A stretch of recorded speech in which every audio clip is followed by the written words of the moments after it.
Every time I tell this story, I just start smiling um, because it all comes back. So I heard you had a near-death experience. Let's hear about it. Okay, it was 1994. I was working as a firefighter in Santa Barbara. I was at Station 11 on a paramedic engine. I was an engineer. I drove, and there was a powerful flu epidemic going on in the area.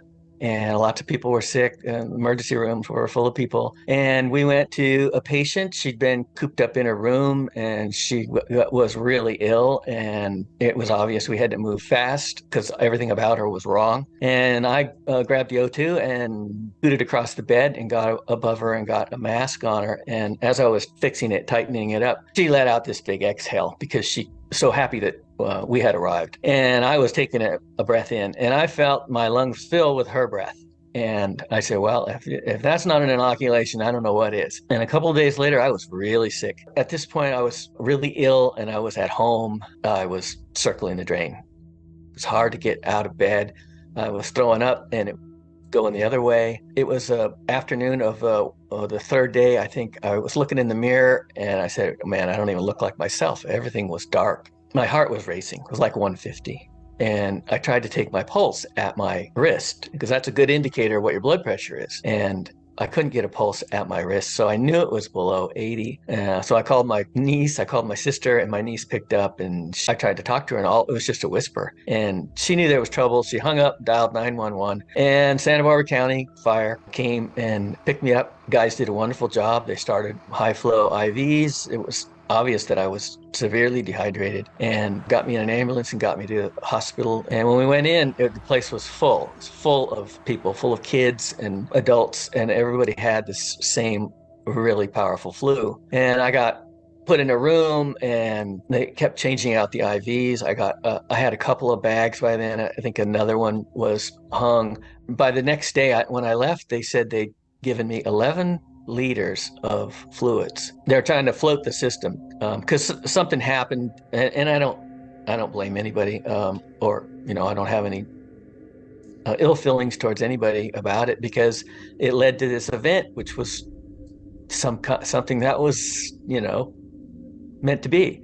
And anyway, the nurse came in and she said everyone's getting these two drugs, something for pain, which was a morphine type thing, and something for nausea.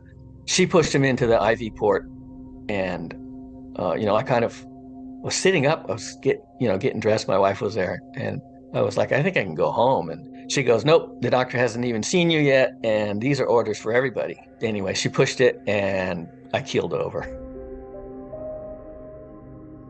And my wife said that it really scared them. They came in and they Narcaned you, and Narcan is something that gobbles up the opiates. And they Narcaned you. She had it written down 3 times. And you weren't coming back. So they put me in intensive care for the night and had all this equipment and tubes and stuff on me. And I don't know any of this. My wife hung in there. And at some point during that night, I left my body. And I found myself flying through this star-filled realm. Every time I tell this story, I just start smiling because it all comes back. But yeah, I was flying through this star-filled realm, and there were all these magnificent stars, orbs, all around me, and they were so welcoming. And it was like I was being paraded through, and all I felt was everything a human ever wants to feel. Just acceptance and love and joy and being held. And all those things, all those negative things that we have about ourselves, they were gone. They were absolutely gone. Things like, anger and resentment or spite or jealousy. In my opinion, those emotions do not travel with us. They stay here. They're tools for us to learn from. So anyway, I was flying through this star-filled realm, feeling absolutely ecstatic, like a cosmic orgasm. And it wasn't just an explosion. That was a full-time vibe. That is what we come from. We get glimpses of it here when we score the winning touchdown, or we get that job we wanted, or get the girl, and all these victories. If you roll them all into one, times it by 1,000,000, that is your vibration. So yeah, we come down here to push against this really dense, harsh vibrations. And it's really a wonderful gift. It really is. I'm cruising along and there was cosmic orgasm, just continuous. And I felt like I'd been released from a hot, dark closet. And I was this huge expanded cloud, a huge expanded balloon. It seemed like I went out forever. And the thing that I kept saying while I was flying along and I was enjoying everything, and I kept saying, how in the world did I believe I was this dude? It was such a crazy trick that I was this person, and I had all these good points and bad points and buttons. We all have them, emotional buttons that are going to send me into whatever depression, and they were gone. All that was gone. All that was gone, and that remained with the person that was Bill Letson. And I had full knowledge of Bill Letson's entire life and knew all the details, and I didn't want anything to do with it. And I like him. He's a good guy, but I didn't want anything to do with it. The thought of going back was out of the question. I was well aware that my body was behind, and it was like a banana peel. What are you going to do with a banana peel? Throw it away. And that's what it felt like.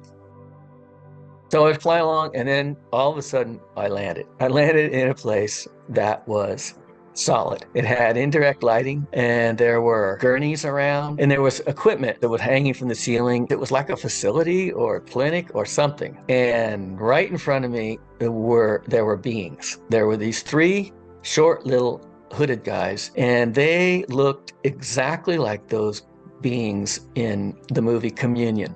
The guys I saw, they were in front of me. They had big smiles on their face, and they had these dark hoods and squatty little bodies. And one woman wrote to me, and she said, I was taken by these many times as a kid. And she goes, I called them the warthog men. The warthog men have come and taken me. And she said, when I saw that movie Communion, I dropped my popcorn. And says that they looked exactly like that. And I've gotten a number of emails from people saying, thank you for doing this because I thought it was just mine. So anyway, yeah, they look kind of, I don't know, creepy is the right word, but they look different. But for me, they were sweethearts. And they were saying things like, how was it? What did you learn? What can you tell us? And I was extremely confused. All of a sudden, I was in this place with these beings from a cartoon, basically. And one of them stepped forward and he took a long look at me, and then he turned to the other two and he said, he doesn't remember us. And they all started giggling.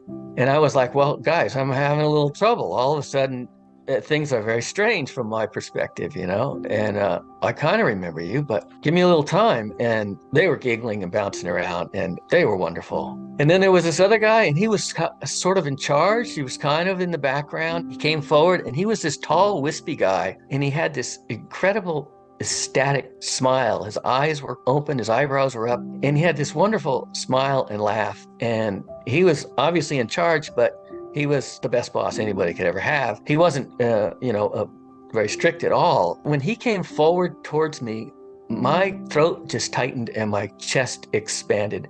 And I thought I was going to break down in uncontrollable crying from love. There was so much love pouring from this being that it was overwhelming. It was paralyzing. And I just loved it. I loved those guys.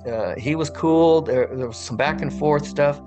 And every time I said something, he had this chuckle. I could feel it inside of me. He had this laugh. I got the impression that, looking at it from a third person, that was a relationship between a father and a child. And he loved me unconditionally. And at one point I said, I'm not going back there. No way, no how, ever. So I guess I got to move on from this place eventually. And so, what's next? A review of my life?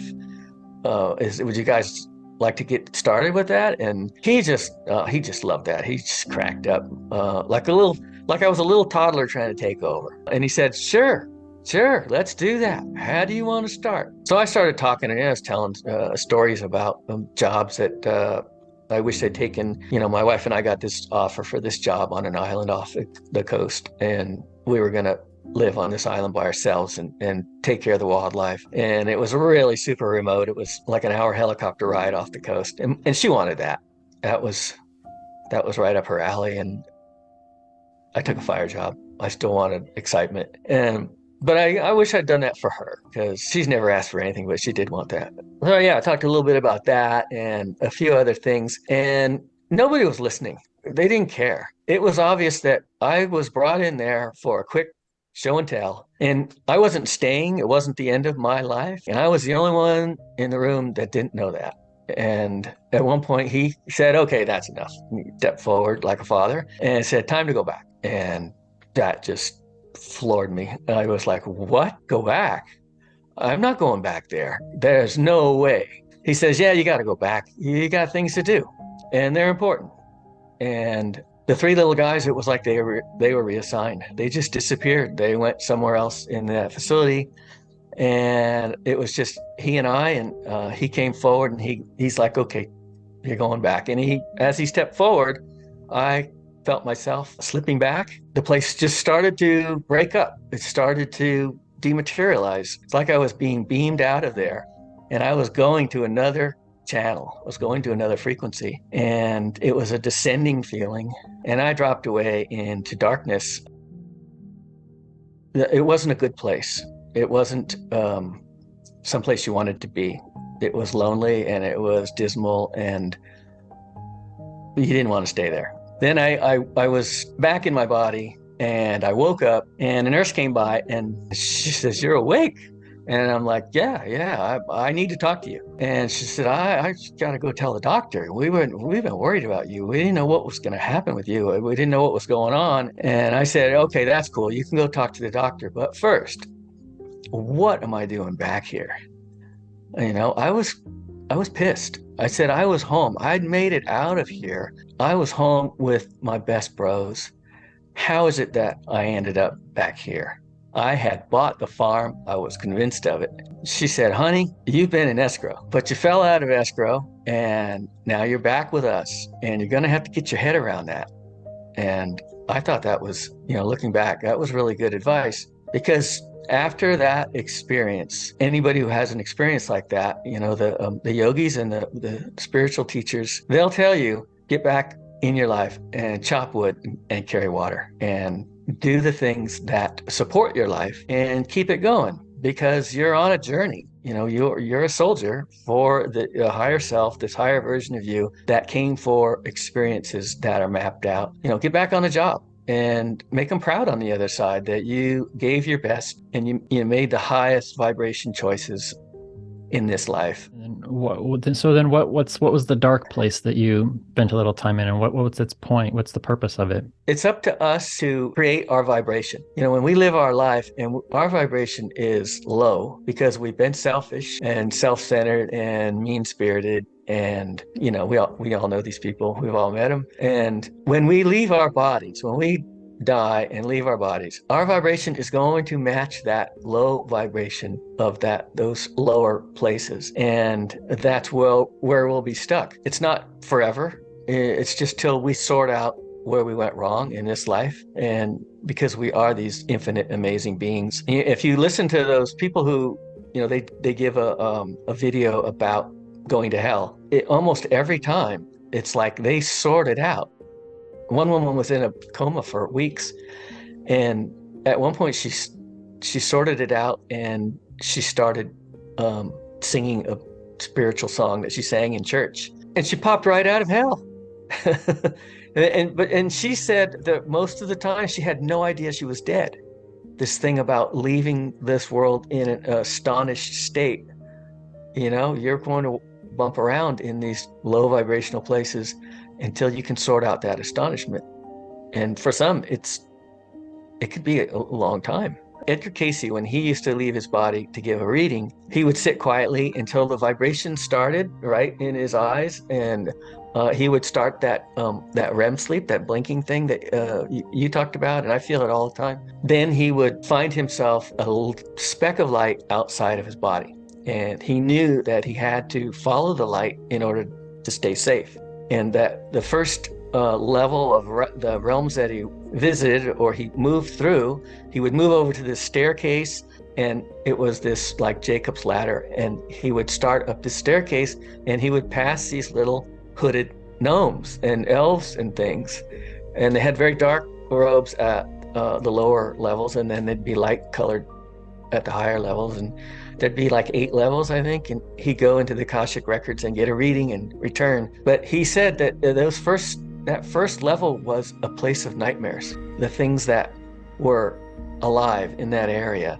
were nightmarish. People were there, but they were greatly deformed. They'd have huge hands or giant feet, or just these body parts that were really bizarre looking. And he said as he would follow the light to this stairwell, and then he would ascend, and he'd pull out of those places. And I think this guy Michael Tamara, he talks about this thing as we go through these lives and we sort out what we really are, who we really are, and we die well. We die realizing that we live forever and we can't be harmed. And I just got to stay the course and follow the light. We're living in an illusion. This is a really good play, and we all got parts in it. But when we go home, you don't want to come back here. This thing we call death, we've got it completely backwards. It is a beautiful thing. It is a 10 million% upgrade instantly. We have not lost anybody. They've slipped out of the physical and they've gone home. And they're just a little further up the trail than we are right now. But we'll see them again. And everything is fine. Everything is beyond fine for them.